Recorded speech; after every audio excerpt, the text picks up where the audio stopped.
Dementia residents in dementia units often have very soft voices. So when you're listening to them, it's good to lean in, listen, and encourage them to speak up, because often they lose their confidence in speaking. So they have soft voices, and also they're not sure that what they're saying is the right thing. Will others appreciate what they're saying, and will they like what they're saying? So if you can encourage them and say, you know, Mum, you're doing really well. It's great that you're speaking. We really appreciate it, and keep it going. And if you need to clarify, that's fine, but not to speak for the person. Let them speak for themselves, because once they develop those social skills, even in part, even in a minimal way, that will help them socialise in a friendly way in a dementia unit, which is very important for their quality of life. I mean, and the dementia residents themselves, they actually appreciate it when other dementia residents make an effort. I mean, they know the ones that are really social and the ones that are shy. I mean, there's always going to be a few dementia residents that are much more verbose and well-spoken and, you know, taking the floor, so to speak, in a well-socialised dementia unit. And that being the case, what actually happened in the workshops that I worked at, there was one woman that was very articulate, and she always took the floor. Then there was another man who was also well-spoken, but he wasn't as dominant as her. But when he spoke, it was very clear. And then another gentleman who occasionally would take the floor, and when he did, he was great. So there were mixed dynamics, but other than that, most of the other residents were pretty quiet. But when they did speak, other dementia residents really appreciated it. They always used to say, everyone should have their say, and we don't just want one person going on and on. So they would encourage each other to speak, so that if a person hadn't been speaking, well, I mean, some people used to come to the workshop, some dementia residents, and they didn't speak at all, if you can believe it. They just did not speak. I mean, for however long that had been the case, it could have been months or even years. I mean, they might just say thank you or maybe hello, but that was it. They wouldn't engage in dialogue.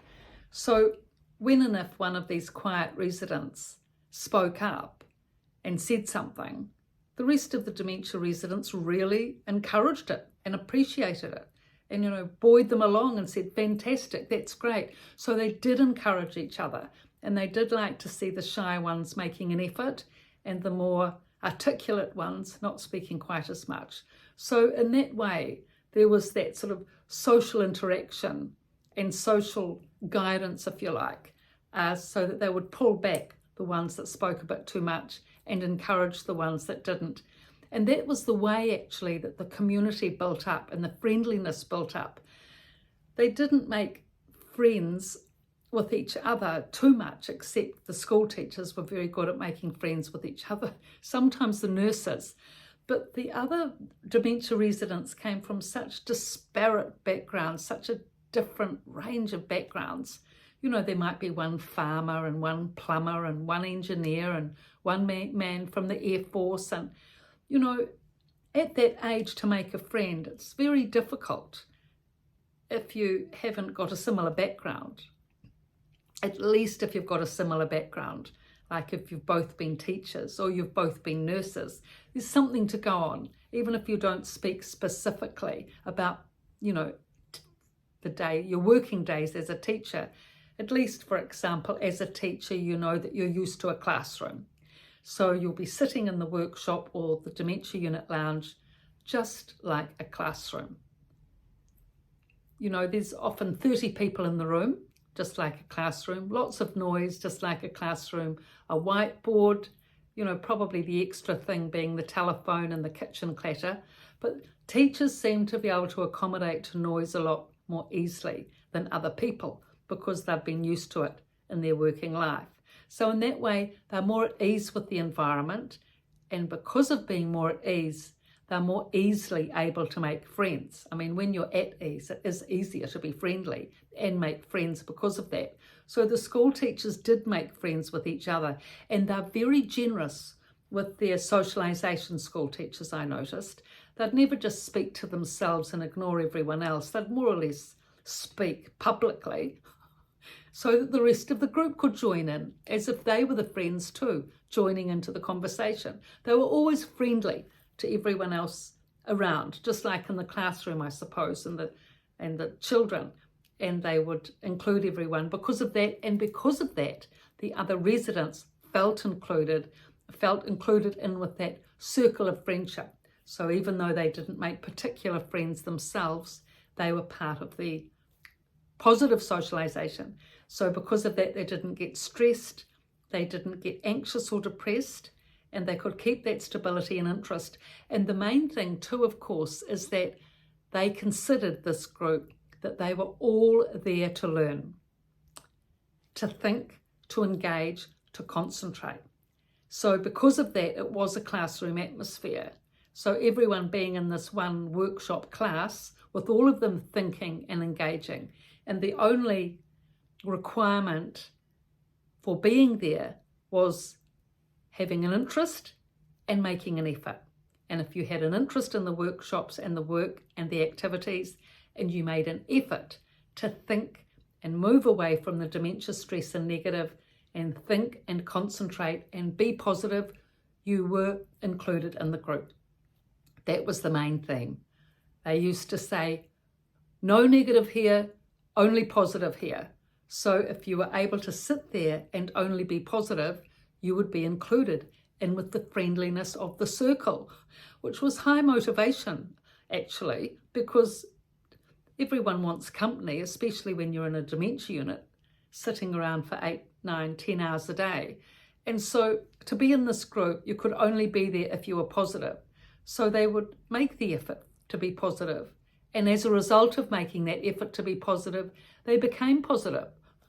And so it was a lovely, positive group to work in. It was a really positive group. And it had a positive influence on the rest of the unit, directly and indirectly. It was a good atmosphere at the unit because of that positive energy, that positive effort, that positive thinking, and positive socialization, and positive quality of life. They really did garner and get a good quality of life because of this thinking, because really that's the only thing that they have, isn't it? They don't have a home. They don't have a community. They don't have belongings really, except their wardrobe and few things in their room. They're just really subjected to themselves. They just only really have themselves and their own thinking at their own disposal to be able to garner and establish in their own way. Their thinking is their last bastion, if you like, where they have a choice as to what they want to do, because other choices they don't have. But the choice as to how they wish to think, that choice they have. And they garnered this choice, and they took this choice in a really confident way. And when others could see what this thinking was doing, this positive thinking, this confident thinking was doing, they were motivated to try it as well. And they helped each other. And all that they needed to do was encourage each other and ensure that the speaking at least was positive, because you can't speak positively all the time unless you're thinking positively. So that speaking positively motivated people to think positively. And so, thoughts, words, actions all go after each other, don't they? So back to the thinking. They were fantastic, those dementia residents, in the way, in such challenging environment, being able to think positively and create their own lovely community is an example to us all. It was wonderful working there. So these two books on all this work, The Resident's Voice and The Resident's Rise, both from a dementia unit, on Amazon, with all the soft copies and hard copies and ebooks. And thank you for your subscriptions and your likes and your support. Thank you.